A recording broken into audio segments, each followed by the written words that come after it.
Welcome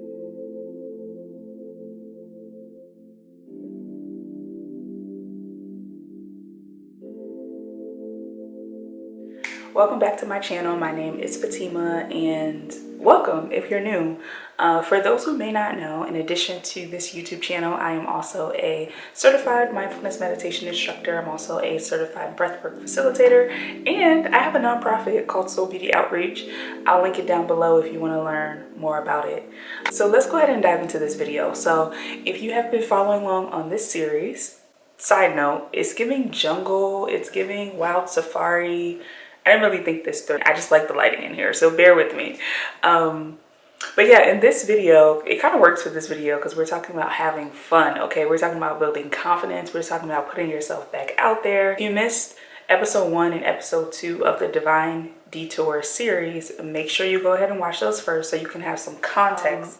We hear about self-care a lot. We hear about, all the different things we can do to take care of ourselves, and those things are great, but I want to introduce you to maybe some ideas that maybe you haven't thought about in your self-care journey. And maybe you have, maybe you've tried these before, maybe you've done all of these things, but these are some of the things that have personally worked for me in my journey. After my breakup and moving and all of the different changes that I talked about in previous videos, I definitely was left feeling like I didn't really know who I was. I was left feeling like I had to kind of rediscover myself, my true identity, my purpose, even my connection with God. A lot of those things were a little shaky, and that's normal, right? Like if you're going through a tough period and life starts life, and it's normal to kind of feel like you're not on solid ground anymore. So these are some of the self-care practices that I did that helped me to get back into me. Tip number 1 is to take a self-care retreat. Now, I know that may sound like a big thing if you're like, girl, I'm going through it, I can't take a self-care retreat. Hear me out first. Hear my argument, right? So one of my good friends, and I would say like spiritual mentor of sorts, introduced me to this concept, right? I've been on this retreat twice, which I'll share clips in. I actually have I think a podcast where I talk about it, but I also have an interview on my podcast with Danielle, who organized this retreat. So if you want to go and listen to that. But I went to the When She Blooms Wellness Retreat in Arizona 2 years in a row. And this year in particular, it hit so different because of the timing. Like I had literally just made a huge move and ended my relationship, and I got invited to come to this amazing resort completely free of charge. All I had to do was figure out how to get there. And it's so funny because I came from the West Coast, went to the East Coast, and got invited to the retreat and went back to the West Coast, and I was like, I'm gonna figure it out. So I figured it out. I made my way there, and it was incredible. It was everything I needed.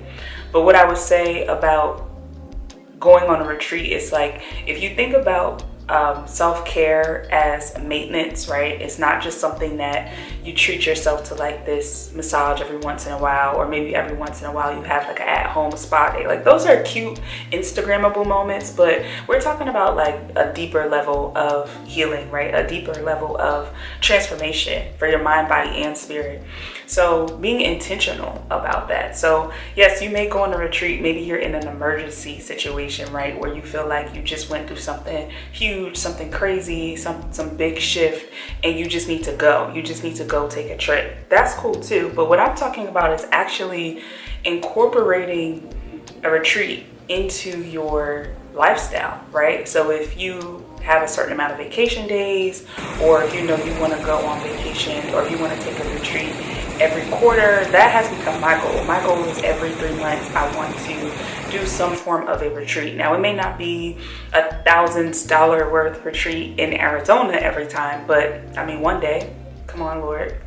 I'm ready for the blessings to manifest, okay? But right now, it's more of maybe you take a staycation, you spend a night at a hotel, or maybe you take a day trip to a cute little town nearby and you just spend the day there, right? If you can't stay overnight.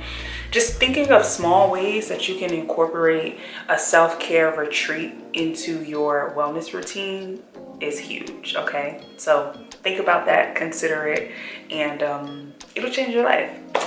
The second tip that I want to mention, this is also something else that I did after I came back from the retreat, was I went on a spiritual fast. Now, I'm gonna make a separate video completely dedicated to the type of fast I did, why I did it, etc.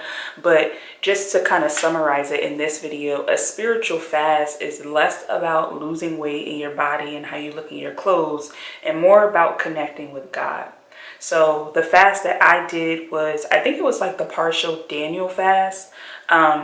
And like I said, I'll explain more of that in a future video, but that fast was really transformative for me because at the time I really went into it with questions for God. And that's what I would encourage you to do if you're considering a fast, is to think about, why are you doing this fast? What questions do you have for God? What answers are you hoping to get? Because God will answer, and he may not even answer directly in that fast when you're doing it. It's likely that sometimes he will, but sometimes you may get the answer a week, 2 weeks, a month later. But having an intention is really huge when you're thinking about fasting. So if you're interested in learning more about the fasting, make sure you go ahead and thumbs up this video and leave a comment down below with your questions, and I'll be sure to talk about that in an upcoming video in January.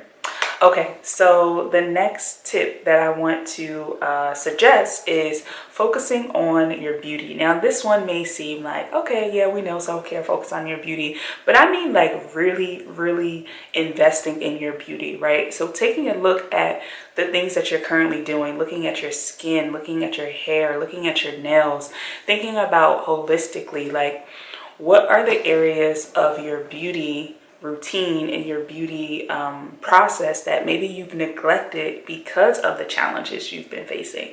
I know for me personally, when I was in my last relationship, there was a period where it was really difficult, and not all of it, of course, but a period of it was very difficult, very stressful, and it definitely pulled me away from things that I was naturally doing for myself. For example, right, I remember, this is such a small, and it might seem like a silly example, but I remember when, like, before I met my ex-partner, I would always have my nails painted, usually red, right? I would paint my nails myself. They were long and healthy and thick, and they were usually red, and that was like my signature. Like, my nails were always red. And then once we started dating, and like really around the time where things took a shift in our relationship for a number of reasons, I started like experimenting with like the dip powders, which I loved. Like, they were cute, but it was like so different from like my signature look that even though it was a subtle small thing, it was almost like that was my form of self-care at the time, right? It was like, well, everything else is going array, but I'm going to treat myself to getting my nails done. Like, I'm going to treat myself to getting my nails done. I don't have the energy or the capacity to think about painting them myself. I'm going to let somebody else do it. So I made sure I always got a pedicure and I always got my nails done. And I remember when we broke up, one of the things that he said like a few weeks or so after was like, I can tell you're feeling like yourself again because you have your red nails back. And I just thought that was so interesting, because it was like, it's something so small, but it was something that really did bring me joy. It was something that really did make me feel like me in a lot of ways. So drifting away from that was like, in a small, subtle way, I could see how I was disconnecting from myself. I was disconnected from myself, right? And again, that's like a small example, but even my hair, right? That's another area which we're definitely going to talk about in future videos, by the way. So if you have questions about hair, you can leave them in the comment section of this video. But as you can see, my hair is it's gotten very long. I don't know the last time you guys have seen my hair straight, so maybe you don't know, but I'll post a picture. My hair now is like pretty much broad strap length. It's not as full as I want it to be, so that's something I'm currently working on. And also it's a little oily, so I feel like it's like heavier than it typically would look. But the point is that when I was in the midst of all the things that I was going through earlier this year, my hair and my skin was severely dry. I'm talking about dry. I'm talking about, it was rough, okay? And similar to how I talked about in the last video that I posted of how I didn't like how I looked.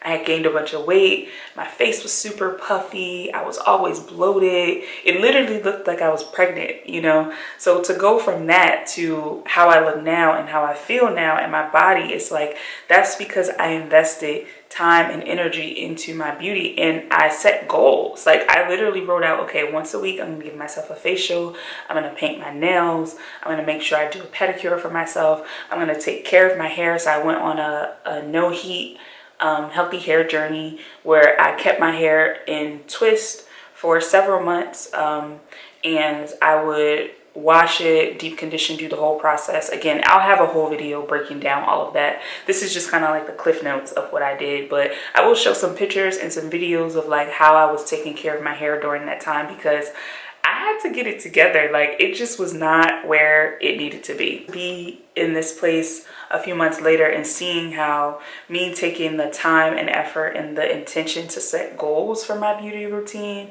and to not just see it as like vanity, but to really see it as like, this is me pouring back into myself in a way that I hadn't in months, right? We deserve that. Okay, and the last thing that I want to mention is to do something to reconnect you to your creativity, right? So if you're feeling like you lost your confidence, you lost your mojo because life or whatever you were going through, think about the things that you used to do before that situation. Maybe even think about the things that you used to do years ago, right? Like for me, something that I was really into was fashion. I was really into fashion. I was into photo shoots with my friends and styling and the thrift store and finding all these cute pieces. And I completely abandoned that. I had abandoned that for years, to be honest, but for whatever reason, after the dust had settled in my life and God had taken me on that detour, I felt really called to start experimenting and playing again. So I would do things like coloring and painting. But then I decided, you know what, I want to take it a step further, and I actually want to get comfortable like in front of a camera again, basically playing dress up. I remember when I was young, like a really little girl, probably like 8 or 9, I used to play dress up all the time, right? And it's like tapping back into that inner baby girl, that inner little girl that, you know, sometimes we tuck away because life gets too hard and it feels like we don't have time to play, we don't have time to explore, we don't have time to create. That's not true. We always have time for those things, and it's so nurturing to our inner self. It's so healing for us, especially if we're going through a difficult time, to reconnect to those things. So some things that I decided to do. So taking dance classes is one way that I love to express my creativity and to build my confidence. But something that I did recently actually was I did a photo shoot. So I decided for my birthday, I wanted to do a photo shoot to really like step back fully into me, and it was so empowering. So I have some behind the scenes footage of that photo shoot, and I'll share with you guys. So that was just an incredible experience, just connecting with my body and the music and the camera, and just being comfortable in that setting again, because it's probably been like 2 years since I've done a legit photo shoot, you know. So it was definitely intimidating, and at first I felt uncomfortable and I was so nervous leading up to it. But I did my makeup really well that day. I took time to like make sure my hair was how I wanted it, got my outfits together, and we did this incredible shoot, and it was just so much fun. And you'll see the pictures on my Instagram.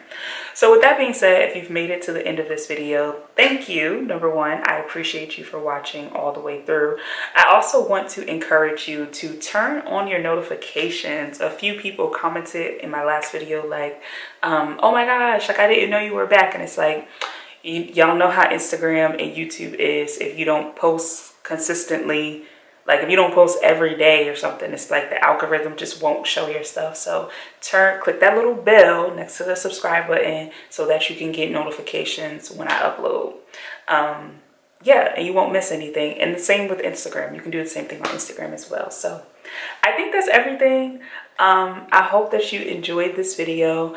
I hope that you do something for yourself today. I hope that these self-care ideas sparked something in your mind of something you can do for yourself. And I am looking forward to seeing you all in the next videos of this series. So thank you for watching, and I'll see you on Sunday.